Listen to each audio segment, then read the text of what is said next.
दोस्तों स्वागत है आपका इनसाइट नॉलेज की टॉप डिफेंस और वर्ल्ड अफेयर से जुड़ी न्यूज में। इस समय की बड़ी हेडलाइन ये है, चीन के द्वारा 6 देशों को फोन करके धमकी के साथ स्पेशल मीटिंग कैंसिल करवाने की कोशिश की गई। रूस की भारत को चेकमेट की कोशिश। बे ऑफ बंगाल में भारतीय missile versus Chinese research vessel आमने सामने आ चुके हैं। भारत के द्वारा एक बार फिर से नोटेम यानी कि एक नई एरिया वार्निंग जारी की गई है। भारतीय नौसेना रशिया पहुंच चुकी है, जिस पर रूस की तरफ से भारत को थैंक यू कहा गया। वहीं इटली से भी काफी हैरान करने वाली खबर सामने आ रही है। इन सभी खबरों के बारे में इस वीडियो में हम जानने वाले हैं। सभी खबर काफी इंटरेस्टिंग है, इसीलिए वीडियो को अंत तक जरूर देखिएगा। साथ ही अगर आप हमारे चैनल पर पहली बार आए हैं तो नीचे दिए गए सब्सक्राइब बटन को प्रेस कर बेल आइकन को दबा लें, जिससे हमारी डेली ऐसी वीडियो आप तक सबसे पहले पहुंच सके। तो चलिए शुरू करते हैं इस वीडियो को। हमारी पहली खबर दोस्तों चीन और ताइवान के संबंधों को लेकर सामने आ रही है। दरअसल ताइवान के अंदर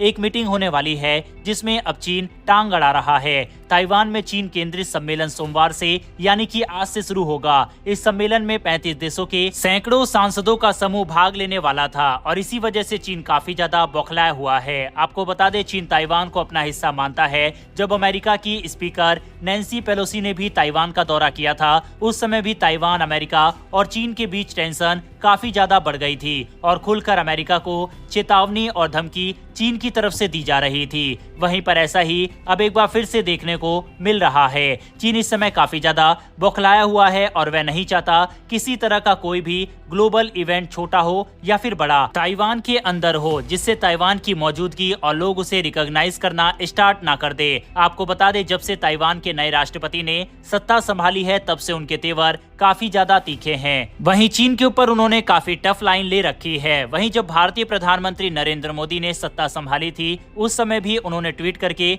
उन्हें बधाई दी थी और कहा था कि हम चाहते हैं कि भारत और ताइवान के रिलेशन आगे चलकर और भी मजबूत हो और उम्मीद है कि इस दिशा में हम दोनों साथ में मिलकर काम करेंगे। ये ट्वीट इसलिए खास बन जाता है क्योंकि ताइवान और भारत के बीच में कोई डिप्लोमेटिक रिलेशन नहीं है और ताइवान के राष्ट्रपति के ट्वीट का जवाब भारतीय प्रधानमंत्री ने भी दिया था। और फिलहाल इसी तरह की आक्रामक नीति लाई चिंते, जो कि ताइवान के नए राष्ट्रपति है, उन्होंने अपनाई हुई है और इसी के तहत एक संसदीय बैठक का आयोजन ताइवान के अंदर किया जा रहा है। अगर दुनिया भर के देश बढ़ चढ़कर ताइवान के द्वारा बुलाई गई इस बैठक में जाते हैं, तो उससे चीन काफी ज्यादा बैकफुट पर हो जाएगा और यही कारण है कि चीन उन देशों को जिसको इस मीटिंग में बुलाया गया है, उनको फोन करके धमकी दे रहा है कि इस मीटिंग में शामिल ना हो। आप बकायदा रेफरेंस के लिए स्क्रीन पर नवभारत टाइम्स का आर्टिकल देख सकते हैं। चाइना के द्वारा अब तक बोलीविया, कोलंबिया, स्लोवाकिया, उत्तर मैसेडोनिया, बोस्निया और एक अन्य एशियाई देश को फोन करके धमकी दी जा चुकी है। बहरहाल इस खबर के ऊपर अपनी राय कमेंट बॉक्स में लिखकर बताइएगा।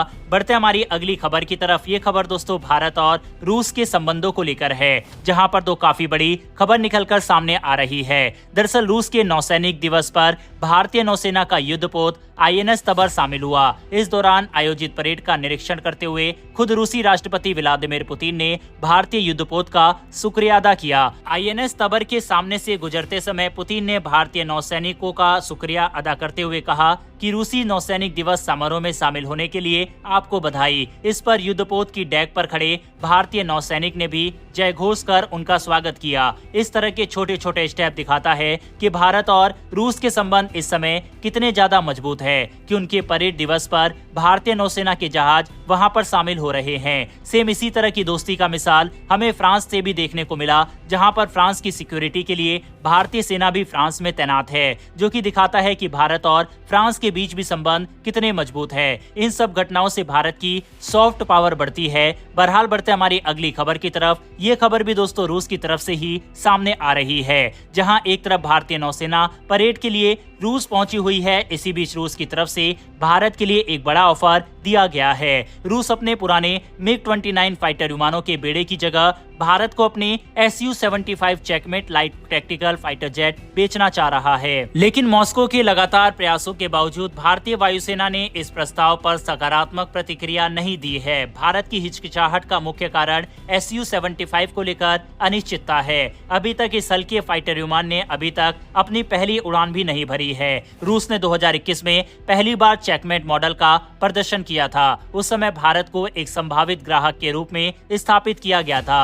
हालांकि उस समय तक लड़ाकू विमान केवल एक मॉकअप के रूप में ही मौजूद था और इसका कोई वास्तविक प्रोटोटाइप नहीं था। 2023 में निर्धारित इस विमान की उड़ान को कई बार स्थगित किया जा चुका है और अब कम से कम 2026-27 तक इसकी उम्मीद नहीं है। इस बीच 2024 की शुरुआत में भारत ने एडवांस मीडियम कॉम्बैट एयरक्राफ्ट कार्यक्रम के तहत अपनी 5वीं पीढ़ी के लड़ाकू विमान परियोजना को मंजूरी दे दी। आपको बता दें कि जब Su-75 को लॉन्च किया गया था तो उस लॉन्च वीडियो में भारतीय वायुसेना को भी दिखाया गया था, यानी कि रूस का टारगेट था इस विमान को भारतीय वायुसेना को सेल करने का। लेकिन भारत की तरफ से अभी तक इस पर कोई भी इंटरेस्ट नहीं शो किया गया है, यानी कि एक बार फिर से रूस का यह ऑफर भारत की तरफ से रिजेक्ट किया जा रहा है। बहरहाल इस खबर के ऊपर अपनी राय कमेंट बॉक्स में लिखकर बताइएगा। बढ़ते हमारी अगली खबर की तरफ। ये खबर दोस्तों भारत चीन को लेकर सामने आ रही है। इस समय बंगाल की खाड़ी में तनाव काफी ज्यादा बढ़ चुका है। दरअसल एक तरफ तो भारत की तरफ से एक नोटेम वार्निंग यानी कि नो फ्लाइंग जोन जारी किया गया है और इसी बीच चीन का जासूसी जहाज इस समय बंगाल की खाड़ी की तरफ बढ़ रहा है। आप बकायदा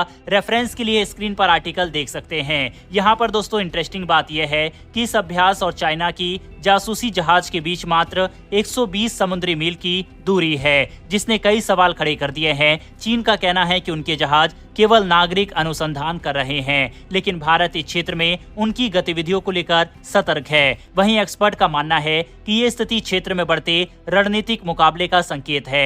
वहीं पर जो परीक्षण भारतीय नौसेना के द्वारा यहाँ पर किया जाएगा वह सबमरीन से मिसाइल लॉन्च का होने वाला है। वहीं इसके अलावा भारत की तरफ से एक और एरिया वार्निंग जारी की गई है। आप इसका भी आर्टिकल अपने स्क्रीन पर देख सकते हैं। हाल ही में भारत की तरफ से लगातार मिसाइल परीक्षण किया जा रहा है। आपको याद होगा कि भारत ने हाल ही में BMD सिस्टम का भी सफल परीक्षण किया था। वहीं पर ये वाला जो नोटैम है वो भारत ने 7 अगस्त से 13 अगस्त के बीच में रखा हुआ है और बताया जा रहा है कि यहाँ पर कई सीरीज की मिसाइल का अलग अलग परीक्षण हो सकता है। वहीं ये एरिया वार्निंग 125 किलोमीटर के एक छोटे एरिया में जारी की गई है और ऐसा अंदाजा लगाया जा रहा है कि यहाँ पर एयर टू एयर मिसाइल का परीक्षण हो सकता है, जिसमें Bharat short range air to air Astra mark 2 beyond visual range missile का टेस्ट कर सकता है। साफ है दोस्तों, इन परीक्षण और चीन की बढ़ती गतिविधियों से साफ जाहिर होता है कि इस समय बे ऑफ बंगाल में या यूं कहे कि पूरे इंडियन ओशियन में टेंशन काफी ज्यादा बढ़ रही है। इसके ऊपर हाल ही में अमेरिकी सांसद की तरफ से भी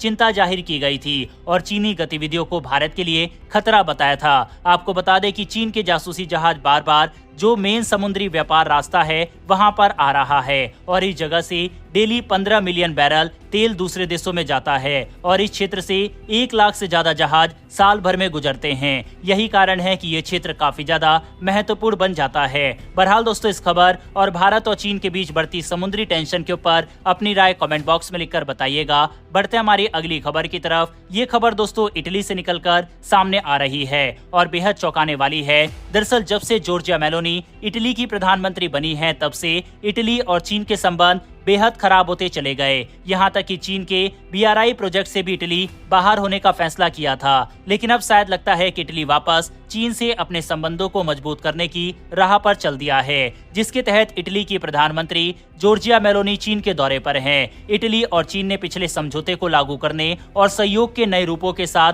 प्रयोग करने के लिए रविवार को 3 वर्षीय कार्य योजना पर हस्ताक्षर किया है। इटली की प्रधानमंत्री जॉर्जिया मेलोनी ने चीन की राजधानी बीजिंग की आधिकारिक यात्रा के दौरान ये बात कही। मेलोनी चीन के साथ इटली के संबंधों को पुनः स्थापित करने का प्रयास कर रही है, क्योंकि यूरोपीय संघ के साथ व्यापार युद्ध की आशंकाएं ऑटोमोबाइल सेक्टर, विनिर्माण और अन्य क्षेत्रों में चीनी निवेश को आकर्षित करने की इटली फिलहाल कोशिश कर रहा है। मेलोनी अपने 5 दिवसीय दौरे के दौरान दोनों देशों के बीच व्यापार को बढ़ावा देने और यूक्रेन में युद्ध को खत्म करने जैसे मुद्दों को लेकर बात कर सकती है। इटली चीन की बेल्ट एंड रोड परियोजना यानी BRI से साल 2019 में जुड़ा था और ऐसा करने वाला G7 समूह का एकमात्र देश था। इस परियोजना से जुड़ने के बाद अमेरिका और पश्चिमी देशों ने इटली की आलोचना की थी और कहा था कि चीन उसे इस परियोजना के जरिए कर्ज के जाल में फंसाना चाहता है। मेलोनी ने प्रधानमंत्री के बाद दिसंबर 2023 में इटली के BRI से अलग होने का फैसला किया था। वहीं पर अब ऐसी आशंका जताई जा रही है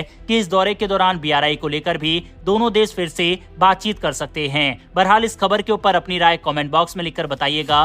देश और दुनिया की वर्ल्ड अफेयर से जुड़ी ऐसी खबर अगर आपको पसंद है तो नीचे दिए गए सब्सक्राइब बटन को प्रेस कर बेल आइकन को दबा ले, जिससे हमारी डेली वीडियो आप तक सबसे पहले पहुंच सके। फिर मिलेंगे ऐसी एक नई वीडियो के साथ। धन्यवाद। जय हिंद।